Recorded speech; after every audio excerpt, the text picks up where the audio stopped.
Hey guys, David Harris with Keller Williams, your Clark County Realtor, here with the August Real Estate Report. We finally got the numbers in from July, so we can tell you what's been going on in real estate this month. Let's start with the national news. It's actually pretty good, and I want to make sure everyone realizes that. A lot of mass media is portraying the housing market as struggling with affordability, but in reality, its biggest challenge is inventory. As we can see from the census report, home ownership rates have actually gone up in the second quarter. That's the first time in a decade when comparing year over year. 63.7% is also the highest rate in 3 years. This is great news as it shows more people are jumping into home ownership. In fact, Ivy Zelman in her latest Z report said this: on a seasonally adjusted basis, the home ownership rate averaged 63.8% in the first half of 2017. If that holds through the remainder of the year, which we believe is likely, 2017 would stand higher than both 2016 and 2015. So Ivy Zelman is projecting that the home ownership rate will be higher at the end of this year than it has been in 3 years. So what's making more people strive for home ownership now? Well, David H. Stevens, President and CEO of the Mortgage Bankers Association, says the bottom line is that the economy is strong and improving. Interest rates remain low and employment is high, which, when combined with the coming demographic shift as more millennials enter prime household creating years, suggests the housing market is on a steady course for the foreseeable future. This would be an explanation of why there are so many buyers out there right now. In a recent Gallup poll asking, what do you think is the best long-term investment, 34% of Americans chose real estate as the best long-term investment available. In a similar survey, Bankrate Financial Security Index asked people which would be the best way to invest money you wouldn't need for more than 10 years, and real estate came out number one again. With that many people thinking real estate is a good investment, the demand has been incredibly strong, leading to increased pricing. Nationally, we've experienced a 6.7% gain in price changes. Remember, historical appreciation is 3.6% per year normally. Washington is showing a 12.7% increase in pricing over last year.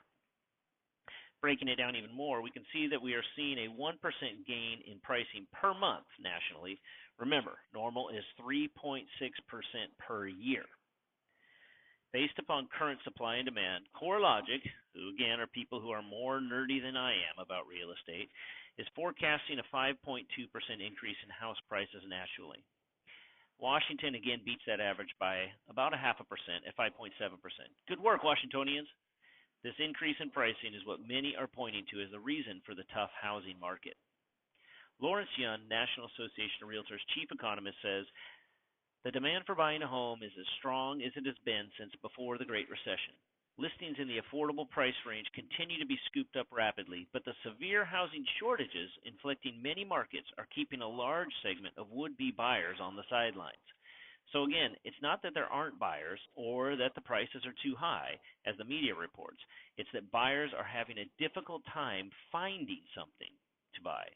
With the gains in the economy and the increase in wages, affordability isn't the problem.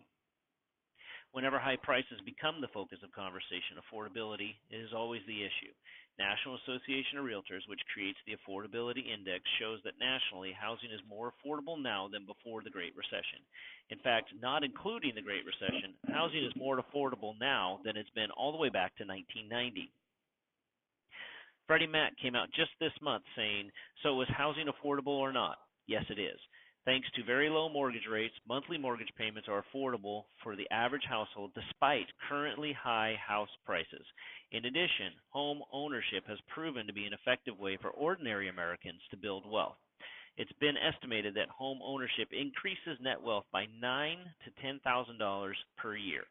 That's right. Home ownership has always been valued in our country and has long been the first step of the stairway to wealth creation. Okay, so now it's time to get to the updates.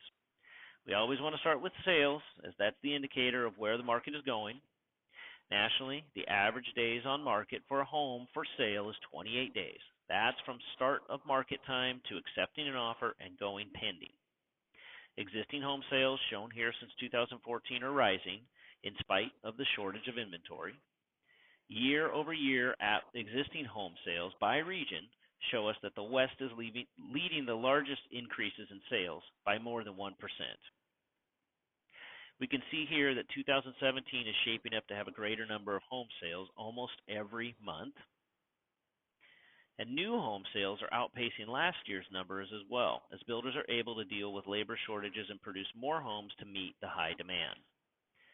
New home builders have also stopped concentrating on the luxury homes market, which they do when the market's slow, and are building high demand homes. In fact, 69% of new homes are under $400,000. With all this demand and inventory shortages, let's look at home pricing. Year over year, home prices by region show gains across the board, with the West outpacing the national average by almost a full percent, at 7.4% increase in pricing. We've seen this slide before, but it deserves another look. If you have a friend or coworker thinking about relocating, share this with them. It might be better to make that move now instead of waiting and have the prices increase when they do move. Inventory, our biggest challenge. Do you know anyone that wants to sell their house? I mean, seriously, call me if you do. This slide shows weak seller traffic. This is measured by people talking about selling their home. But that's because of the inventory shortage. Fewer people are talking about it. Buyer demand, this is an everyday thing. Buyer traffic, people actually opening the doors and feet in open houses, is strong. So the demand is strong across the board and very strong in the West, which isn't news to anybody. So interest rates, we can't talk about the market without talking about interest rates. Interest rates are lower than where they were at the beginning of 2016. This is a major factor to buyer demand. Your new mortgage can hardly be any lower. Now back to the local report. This is what matters to us anyway. Looking just at Clark County, we find that the average price of a home is selling for $375,700. That's a 4.1% increase over last month. Yes, last month. The average total market time from list to pending is 41 days. That's actually up 2.5% from the previous month. The 3-year data from Clark County shows active listings lower this month than the previous 2 Julys. New listings, homes coming onto the market, are also lower than the previous 2 years. 41 days on the market is an increase, as this slide shows. That's still less than the same time period for the past 2 years. Average selling price of a home in Clark County from July 07 to today. We have now surpassed 2007 pricing. Our median home pricing is up. As mentioned before, the affordability index. This is Clark County. Our index shows a 125 index number. This means a family earning the median income can afford 125% of the monthly mortgage payment of a median priced home, which is $331,000. That's the August Clark County market update. So that's our August real estate roundup. Thanks for taking a few minutes of your time to watch it. And if you have any questions, please don't hesitate to call or email me. As always, I'm looking for the opportunity to serve your family, your friends, and your coworkers if they need good, solid real estate advice. So please don't hesitate to call me and let me help them. Have a great day.